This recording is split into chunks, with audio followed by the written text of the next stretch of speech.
Olá, como vai? Tudo bem? Graças a Deus temos Jesus Cristo, porque Ele faz toda a diferença em nossa vida naqueles momentos quando a gente não está muito bem por uma ou outra razão, muito normal e comum no mundo desafiador no qual vivemos. Mas Jesus, o Consolador, faz toda a diferença nos ajudando a suportar estes momentos difíceis, não é mesmo? Você já percebeu que existe uma confusão na compreensão entre o fruto do Espírito e os dons do Espírito? Neste vídeo, vamos rapidamente analisar alguns textos bíblicos que nos ajudarão a entender o fruto do Espírito Santo. E como introdução, iremos analisar alguns versos que nos falam da natureza humana. Romanos 5,12 diz que todos pecaram. O pecado entrou no mundo por um homem, no caso Adão, e por isso todos pecamos e por isso todos morremos. Então todos somos pecadores. Não há uma pessoa sequer neste mundo que não seja pecadora por natureza. Nós não somos pecadores porque pecamos, mas pecamos porque somos pecadores. É bom entendermos isto. Em Romanos 3, 9 a 12, eu destaquei algumas ideias que Paulo menciona aqui. Ele diz que tanto judeus como gregos estão debaixo do pecado. Os judeus que aceitaram o cristianismo nos dias de Paulo se consideravam superiores aos gentios. E Paulo diz: não há superioridade, todos estamos debaixo do pecado. Não há justo nenhum sequer. Não há quem entenda, não há quem busque a Deus. Todos se desviaram e juntamente se tornaram inúteis, tanto judeus quanto gregos, quanto gentios. Por quê? Porque todos somos pecadores. A diferença está na justiça de Deus, mediante a fé em Jesus Cristo, para todos e sobre todos os que creem, porque não há distinção. Todos pecaram e carecem da glória de Deus. Romanos 3, 22 a 23. Portanto, não há judeu, não há gentil, não há grego, todos dependemos da justiça de Cristo através da fé. Todos somos pecadores e carecemos da graça e da glória de Deus. Quando Paulo e Silas estavam presos na prisão de Filipos, Deus miraculosamente os libertou. E o carcereiro, em desespero, achando que todos os presos haviam fugido, pediu uma luz, entrou correndo e trêmulo prostrou-se diante de Paulo e Silas. E depois, trazendo-os para fora, disse: Senhores, o que eu devo fazer para que seja salvo? E eles responderam: creia no Senhor Jesus e você será salvo, você e toda a sua casa. Atos 16, 29 e 31. Mas como crer? O que nos levaria a crer em Jesus? O que iria nos induzir a irmos a Cristo em busca de perdão, de reconciliação, de graça e de justiça? João 16, 7 a 8, Jesus responde este questionamento. Eu lhes digo a verdade, disse o Senhor Jesus aos seus discípulos, é melhor para vocês que eu vá, porque se eu não for, o Consolador não virá para vocês. Mas se eu for, eu o enviarei. E quando ele vier, convencerá o mundo do pecado, da justiça e do juízo. Do pecado, porque eles não creem em mim. Aqui está o papel que o Espírito Santo assumiu nesta terra depois que Jesus subiu ao céu. Ele iria convencer o mundo do pecado porque as pessoas não creem em Jesus. Então é o Espírito Santo que gera em nosso coração a fé, a certeza, a convicção de que em Jesus nós podemos ter o perdão de nossos pecados, nele podemos obter justiça. A obra do Espírito, disse Jesus a Nicodemos em João 3,8, é como vento que sopra onde quer e você ouve o barulho que ele faz, mas você não sabe de onde ele vem nem para onde ele vai. Assim é todo aquele que é nascido do Espírito. A obra do Espírito Santo é uma obra silenciosa, como o vento, disse Jesus, que comparou esta obra com o vento, com a ação do vento. No entanto, vemos o resultado da ação do Espírito na vida de uma pessoa. Cria em mim, ó Deus, orou Davi ao Senhor. Cria em mim um coração puro. Renova dentro de mim um espírito inabalável, reto, dizem outras versões. Não me lances fora da tua presença, nem me retires o teu Espírito Santo. Salmo 51, 10 e 11. Davi pediu: cria em mim, ó, cria em mim, Senhor, um coração puro. Não retires de mim o teu Espírito Santo. E aí está a obra do Espírito na vida de alguém que foi convencido do pecado.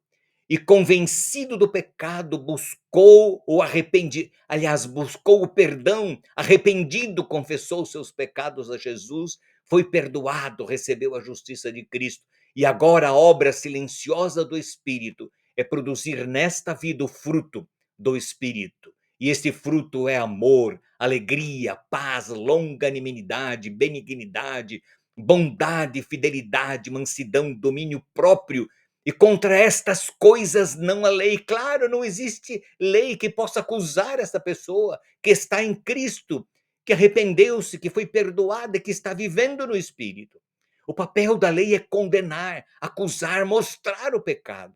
E uma pessoa sendo convencida do pecado, e uma vez arrependida, confessando os seus erros a Jesus, e pela fé buscando perdão, a graça, a reconciliação com Cristo, o Espírito passa a viver em sua vida, e essa pessoa vive no Espírito, e o Espírito produz nela o fruto do Espírito.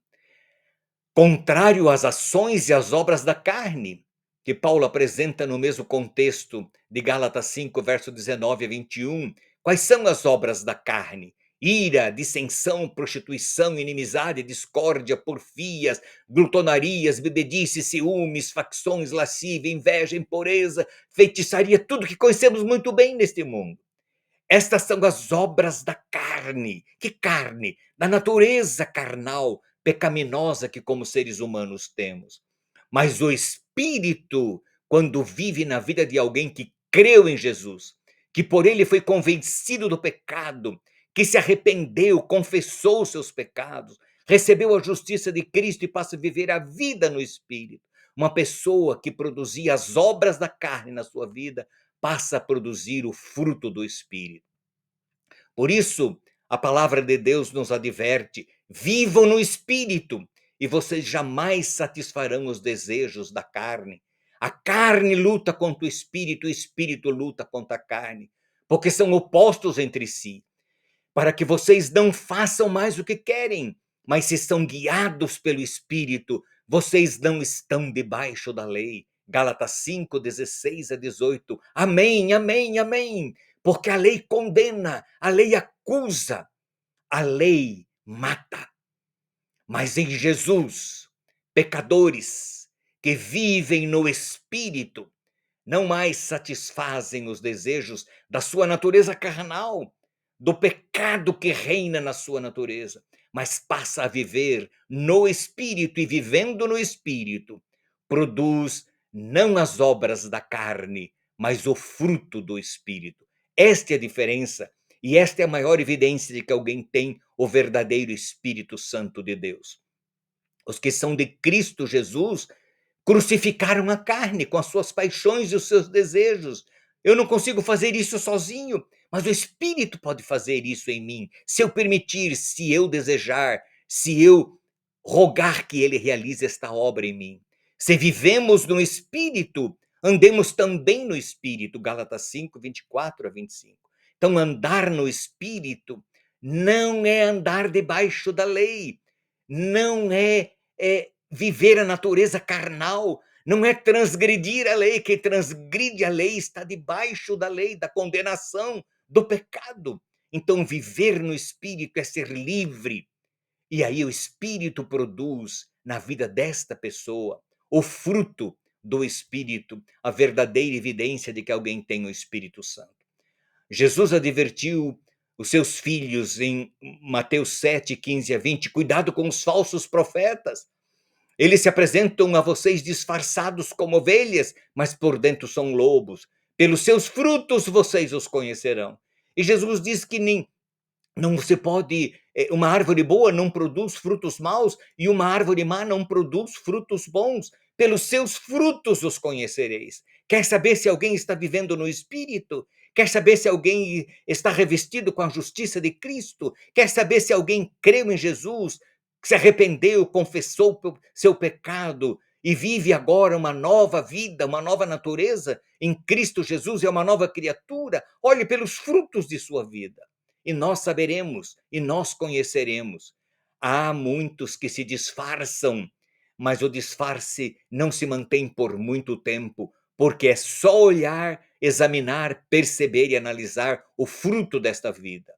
A pessoa boa tira o bem do bom coração, do tesouro do seu coração, diz Jesus. Mas a pessoa má tira o mal do mau tesouro, porque a boca fala do que o coração está cheio, Lucas 4:45. A boca fala, ela revela, ela mostra o que está dentro do coração de uma pessoa, se ela está com o Espírito ou sem o verdadeiro Espírito Santo de Deus. Todos os que são guiados pelo Espírito de Deus são filhos de Deus, Romanos 8:14. Então aqui está, fruto do Espírito é o resultado da ação do Espírito Santo na vida de uma pessoa que por ele foi convencido de seus erros, de seus pecados. Arrependeu-se, confessou seus pecados a Jesus, recebeu dele o perdão, a justificação, a justiça de Cristo e agora passa a viver não mais na carne, mas guiado, dirigido pelo Espírito. E o Espírito na vida dessa pessoa faz como resultado a produção de obras, né? Não mais da carne, mas fruto do Espírito, que a pessoa começa a revelar pela boca, pelo que diz e pelo que fala. Que Deus abençoe você e a mim, que sejamos realmente, verdadeiramente filhos de Deus, conduzidos pelo Espírito Santo, vivendo no Espírito, e assim revelemos aos outros, através de nossas ações, de nossas atitudes, do fruto do Espírito em nós, por ele produzido, que verdadeiramente somos filhos de Deus e guiados pelo verdadeiro Espírito Santo. Que Deus nos abençoe hoje e sempre. Amém.